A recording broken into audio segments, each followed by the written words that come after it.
आज हम देखते हैं state only necessary and sufficient condition for Euler circuit and Euler path for the both directed and undirected graph के लिए हमें डायरेक्टेड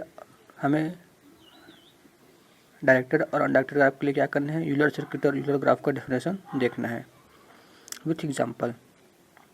फॉर इनडायरेक्टेड ग्राफ देख लेते हैं। An undirected graph possess an Eulerian path. Undirected graph में Eulerian path क्या कहलाता है? If and only if it is a connected and has two vertices of odd degree. Undirected graph Euler path कहलाता है जब कहलाता है जब ये कनेक्टेड होना चाहिए और कम से कम दो वर्टाइसेस ऐसे होना चाहिए जो ऑड डिग्री के होना चाहिए। Second, undirected graph possess an Eulerian circuit क्या कहलाता है? इट इज अ कनेक्टेड होना चाहिए and it is a vertices of all even degree. Eulerian circuit होने के लिए क्या कंडीशन है कि ये कनेक्टेड होना चाहिए पहला तो, और दूसरा क्या होना चाहिए इसके ऑल वर्टाइसेस क्या होना चाहिए? इवन डिग्री के होना चाहिए। ये तो हो गया अनडायरेक्टेड ग्राफ के लिए। अब देखते हैं डायरेक्टेड ग्राफ के लिए कैसा होना चाहिए।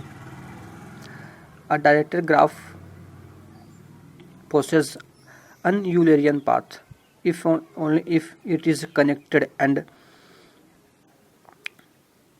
in the in degree of every vertex is equal to the out degree with one possible expansion up to vertices। Directed graph में कैसा होता है? डायरेक्टेड ग्राफ में यूलरियन पाथ कहलाएगा, कब कहलाएगा? एक कनेक्टेड होना चाहिए और दूसरा इन डिग्री ऑल वर्टाइसेस के इन डिग्री ऑल वर्टाइसेस के आउट डिग्री के इक्वल होना चाहिए। For there two vertices the in degree is one is one larger than its out degree।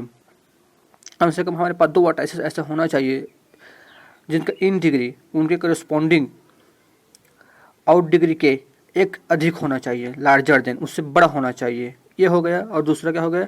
The degree of other in one less than it's out degree. और other जो vertices बचेगा उनका in degree उनके out degree क्या होना चाहिए? कम होना चाहिए। तो ये कहलाता है हमारा क्या? यूलरियन पाथ कहलाते हैं। और यूलरियन सर्किट के लिए क्या कहलाते हैं? देखिए, undirected graph possess an Eulerian circuit if and only if it is connected and the in degree of every vertex is equal to its out degree.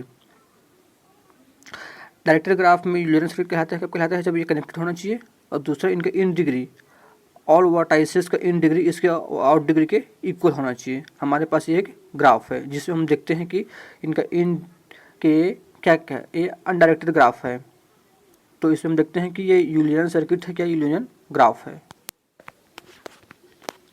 ये ग्राफ है, एग्जांपल है जिसमें हम देखते हैं ये अनडायरेक्टेड ग्राफ है। इसमें हम देखते हैं कि यूलरियन सर्किट है, यूलरियन ग्राफ है। In the following graph is undirected and connected graph. और ए का डिग्री क्या है? 3 है, 1 2 और 3। सिमिलरली बी का डिग्री भी 3 है, सी का डिग्री भी 3 है, डी का डिग्री 2 है एंड ई का डिग्री भी 3 है। तो अनडायरेक्टेड ग्राफ में यूलरियन पाथ के लिए क्या बोला जाता है? तो इसके जो वर्टाइसेस है सब वर्टाइसेस का डिग्री ऑड होना चाहिए, लेकिन इसमें एक डिग्री ऐसे है जिनका इवन है, इसलिए क्या होगा ये? इसलिए ये यूलरियन पाथ नहीं होगा।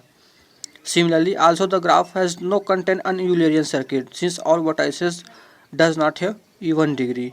और यूलरियन सर्किट भी नहीं होगा। क्यों नहीं होगा? क्योंकि इसके ऑल वर्टाइसेस क्या है? एक सब के सब इवन डिग्री के नहीं है। ऐसा 3 है जो ऑड डिग्री के हैं, इसलिए क्या होगा ये? इसलिए क्या नहीं होगा ये? इसलिए ये यूलरियन सर्किट नहीं होगा। एक डायरेक्टेड ग्राफ है जिसमें हमें एक्सप्लेन करना है, या आप लोगों के लिए होमवर्क है जिसमें आपको एक्सप्लेन करना है कि ये ग्राफ यूलरियन सर्किट है कि नहीं है।